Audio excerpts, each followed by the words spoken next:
18 fit ভাস্কর্য আমি কোথায় রাখবো? ঘরের মধ্যে তো জায়গা নেই। আমার জায়গাটা বিক্রি হয়ে গেলে আমি কোথাও রাখতে পারবো? তখন ভাবলাম যে এটা যদি কেউ নিয়ে নেয়, তখন দুজন ভদ্রলোক এসে বললো যে স্যার ভাস্কর্যগুলো দাম দেন। আমি বললাম, কত দাম দিই? বললো, স্যার আপনার লোহার দাম বিক্রি করলে যে দাম পান সেই দামই আমরা নেব, যদি কোথাও আমরা সেট টেট করতে পারি, এরকম কথা বলছিল। তা ওরা যে ভাঙারি দোকানের লোক বা ওরা যে নিজে এটা এরকম রাস্তার সামনে রান করে রাখবে, এত বিতর্কের সৃষ্টি হবে, আমি এটা আমার জানাই ছিল না। আমি কেটে বিক্রি করতে পারতাম, কিন্তু আমি কাটতে যাইনি এই কারণে যে আমি আমার আমার সন্তানকে আমি তো কাটতে পারি না। অনেকেই এটাকে নিয়ে রাজনীতি করার চেষ্টা করছে। এর সাথে রাজনীতি বর্তমান সরকার বা পূর্বের সরকার কারও কোনো সম্পর্ক নেই। এই সম্পর্ক ভাস্কর্যের সাথে শুধুমাত্র শিল্পীর সম্পর্ক। 10-12 বছর আগেই হবে, নওগাঁ জেলা পরিষদ থেকে একটা কাজের অর্ডার হয়, কিন্তু সেটা জেলা পরিষদ সরাসরি আমাকে কাজটা দেয় না। একজন কন্ট্রাক্টর এসে আমাকে বলে, স্যার আমার মান্দাতে উপজেলাতে দুটো মুক্তিযুদ্ধ ভাস্কর্য করব, তা আপনি যদি একটু করে দেন ভালো হয় আর কি। তাই বললাম, আমার মতো করে করবো? তো কন্ট্রাক্টর বলে, স্যার আপনার মতোই করবেন, আপনাকে কি আমরা কাজ বলে দিতে পারি? তাই বললাম, ঠিক আছে, নওগাঁ জেলা যেহেতু আমার জেলা, নিজের জেলা যেহেতু, সেহেতু আমি মুক্তিযুদ্ধ ভাস্কর্য করবো। তোমার যেহেতু 6 ফিট লম্বা করতে হবে, কিন্তু আমি এটা আমার মতো করে করবো, তুমি খরচ তোমার যেটা বাজেট যেটা আছে সেই বাজেটেই আমি করে দেবো আর কি। তো আমি করতে করতে 18 ফিট উঁচু হয়ে গেল ভাস্কর্য দুটো।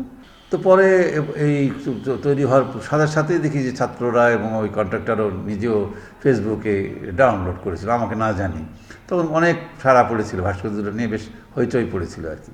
তারপরে একদিন ও এসে বললো, স্যার সারা তো পড়ছে ঠিকই, কিন্তু একটা ঘটনা ঘটে গেছে। কী ঘটনা? বললো যে স্যার আমাদের সরকারি শিডিউলে ওই স্টেনলেস স্টিলের ভাস্কর্যের কোনো শিডিউল নাই, আপনাকে বানাতে হলো সিমেন্টের ভাস্কর্য।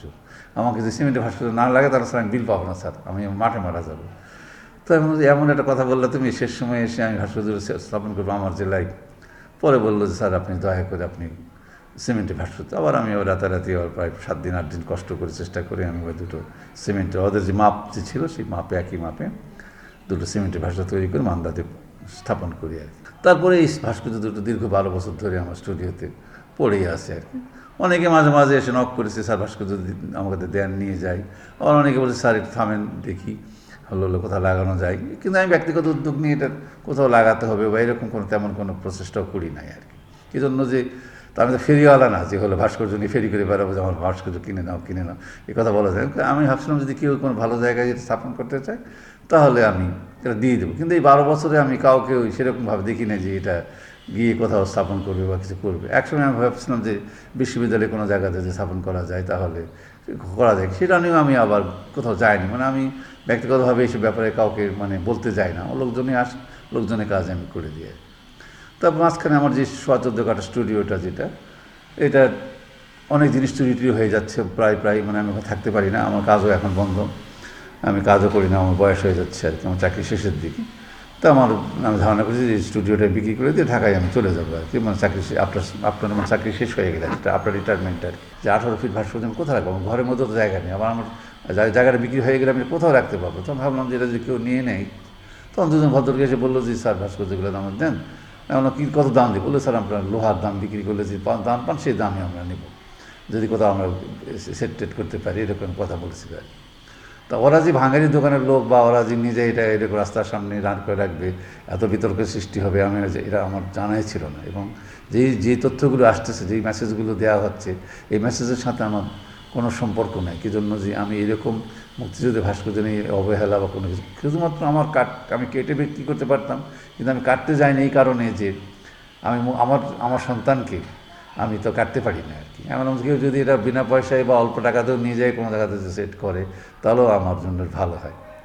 যাই হোক, গত রাতে আমাকে উত্তরবঙ্গ জাদুঘরের প্রতিষ্ঠাতা আব্রাহাম লিঙ্কন সাহেব, অ্যাডভোকেট আব্রাহাম লিঙ্কন, যিনি ফেলানি হত্যাকাণ্ডের অ্যাডভোকেট ছিলেন এবং অনেক উত্তরবঙ্গে তার একটা সম্মানও আছে, উনি আমাকে রাত্রেবেলা ফোন করে বললেন, স্যার আপনার ভাস্কর্য দুটো হলো ওদের কাছ থেকে নিয়ে এসে আপনার স্টুডিওতে রাখেন, আমি খুব অল্প তাড়াতাড়ি ওটা নিয়ে আসবো।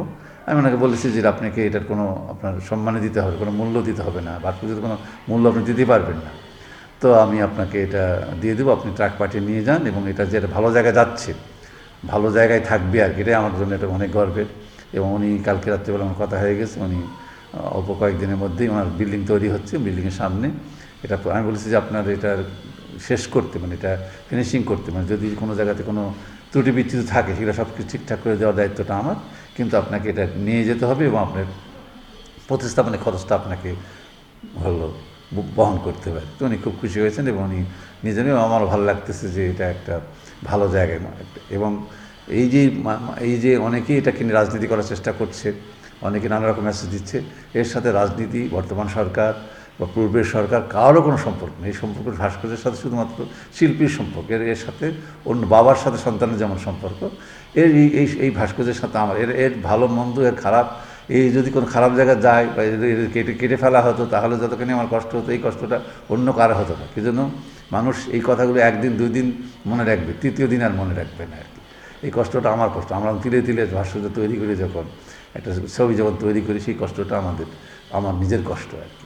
এবং আমার মনে হয় যারা এটাকে নিয়ে ভুল বুঝছেন, যারা মনে করছেন যে শিল্পী এটা নিয়ে ব্যবসা করছে, রাজনীতি করছে বা স্ট্যান্ডবাজি করছে, এই কথাগুলো একেবারেই ভিত্তিহীন, এর কোনো মূল্য আমার কাছে নেই।